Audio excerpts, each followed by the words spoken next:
Okay, so next tournament coming up is on Lake Poinsett. Lake Poinsett is one of several lakes at the very upper headwaters of the St. Johns River. As many of you will know, the St. Johns River is very unique in the fact that it's one of the few rivers in North America that flows northward instead of south.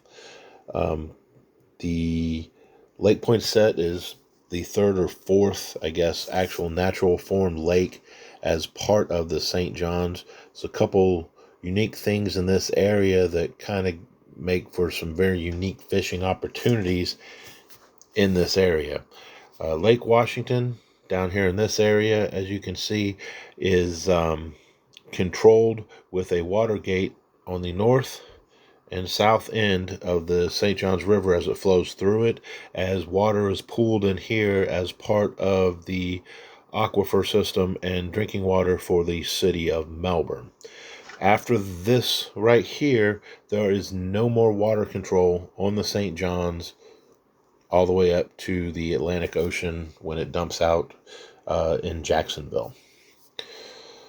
Our tournament will begin at this boat ramp right here, just on the north side of Highway 520, which runs between Cocoa and Orlando area. From there, you come under the bridge. You can run out into Lake Poinsett. The lake itself, from the 520 bridge right here down to this southernmost part, is roughly 5.7 miles. The lake itself is 4133 acres, so decent sized lake. Not too big, not anything near what Kissimmee is. The widest sections from about here to here is roughly just over 2 miles wide. Coming from the south, the St. Johns River is one channel flowing all the way up into Lake Winder, would be the first lake on the other side of that. This lake is part of the area that we are allowed to fish.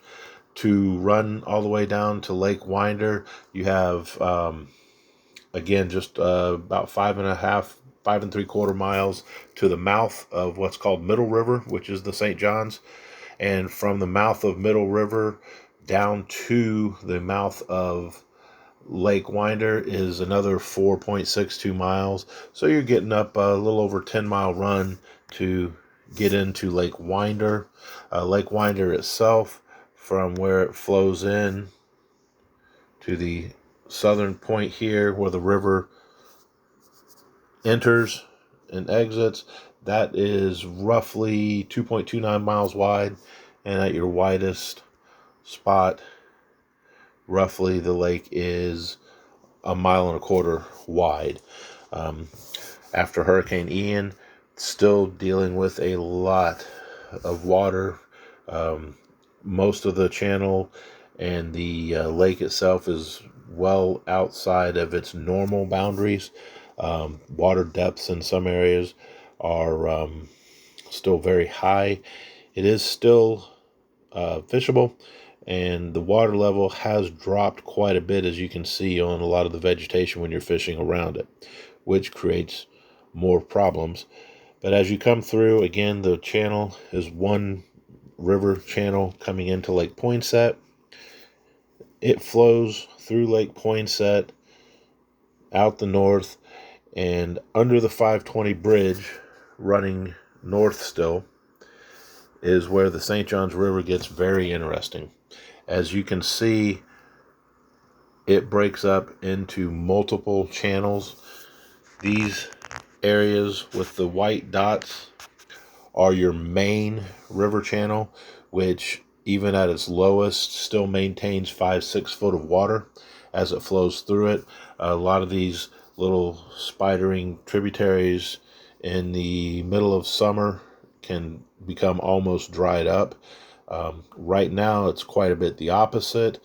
The river has just now gotten to the edges of what is its normal channel, but there's still lots of little areas off the main channel that you don't see any of this land, anything like that. Areas like this can be very covered in water, but you're in 3-4 inches of water, so you have to be very careful running a boat up this way. The current is very heavy. Again, with all these cuts and river channels, the widest sections when it's in its normal banks is maybe 60 to 80 foot across, some more narrow. A lot of places just enough room for 2 boats to pass each other. Some places can get tight enough where someone needs to sit down to get by. This continues all the way up into a whole nother county, and you get up into some new areas, like this Clark Lake, on up into Lake Harney. Once you get to the other side of Lake Harney, which is in a combination of Seminole County and Volusia County, once it comes out the river on the north side there, but goes back to one channel, pretty much all the way up through Lake George, all the way out through Jacksonville. There are a few little spurs to the channel, but nothing like this area in here. I will be concentrating on our tournament. I don't see myself going any further than 528 if I choose to go to the north. From the boat ramp right here to this highway is 5 3/4 miles as the crow flies. But again, with all the twisting and winding and turning, it covers a lot more water than that. Interesting places are very shallow lakes like Halfway Lake. Again, it's normally very shallow, but right now it's going to have 6 to 8 foot of water in it. There has been a lot of talk in the days following Ian as it went through the area, and all the rain that did get dumped and brought it up so high. All these lighter color areas that you see on this part of the map, in the week or so following Ian, this was nothing but blue water from side to side. This whole floodplain looked like one large river. Everything's all natural out here. A lot of cattle country, a lot of state forest. So there's no private homes or anything like that around it. You do have a section over here on Lake Poinsett where you have a little neighborhood with some canals up in it. This can be popular certain times of the year too, to get up in these canals. These are all house lined with residences. These canals all average around 8 foot deep or so. There's a couple deep holes in the back of some of these canals, but in general, the rest of the lake, as you can see out in the middle, 10-12 foot under average normal conditions. Most of the areas that you're looking at around the lake for both Winder and Poinsett look very much like this. If I can get this to come in here, you have different grass islands, you have reed islands, you have some emergent vegetation, some spots with lily pads, and all fairly shallow and very muck-filled areas. Not any hydrilla to be found in the lake anymore. It all got taken out many hurricanes back and has never recovered. A lot of silt and mucky areas on the bottom. The fish have adapted and found different ways to hide from us and still reproduce. The fish produces every year. It took almost 20 pounds last year for our club tournament here on Lake Poinsett to win. So we'll see what's going to happen here. But again, it's very interesting. It's an area that you just don't find anywhere else around. with these maze of river channels and so forth, making fingers through all this marsh area. You can find some deep holes. You can find them stacked up in there sometimes. Again, same thing down here. This is more traditional river fishing in this area between Lake Poinsett and Lake Winder. They call Middle River is what most locals refer to it. Again, it's very one channel with a few little offcuts and chutes and canals that join into it. Some of these canals can be very popular, such as this area right here. You can fish one, maybe two boats off of it. When the water's flowing and joining, this makes quite a little intersection right in here. So other than that, it fishes very much like a standard river. You have fairly deeper cut edges with just a small amount of shallow before it's dry land.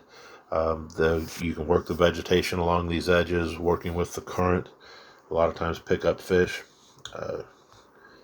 finding little stretches in some of these sloughs. Again, most of these sloughs I've found get very mucky, very muddy in the bottom.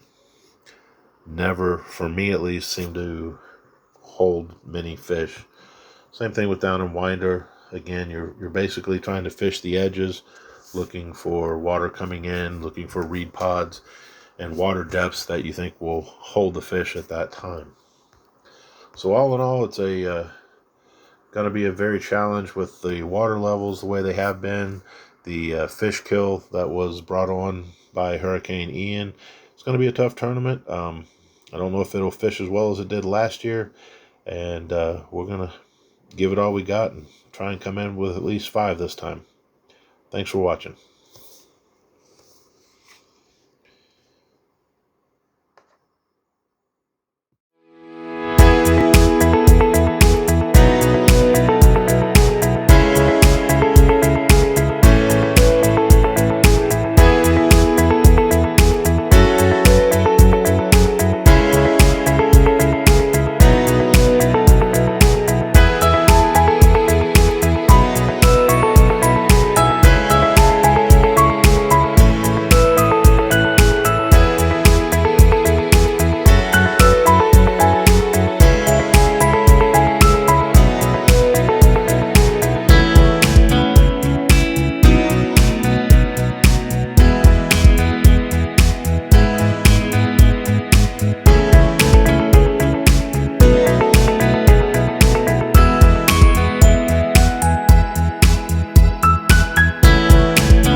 All right, thanks for watching. I hope you were able to get some good information about Lake Poinsett and what some of these natural form lakes that make up the start of the St. Johns River look like. Going to be a tough tournament. I have a feeling still recovering from the effects from Hurricane Ian, and we're about a day and a half from the next hurricane making landfall here in Central Florida, basically right at Lake Poinsett. Have to see what that does. That's going to put us about 10 days out in front of the tournament. I think it's going to make for some tough fishing. We'll see how it goes. Again, thanks for watching. Please subscribe, like the channel, share it with your friends. Until next time, have a good one.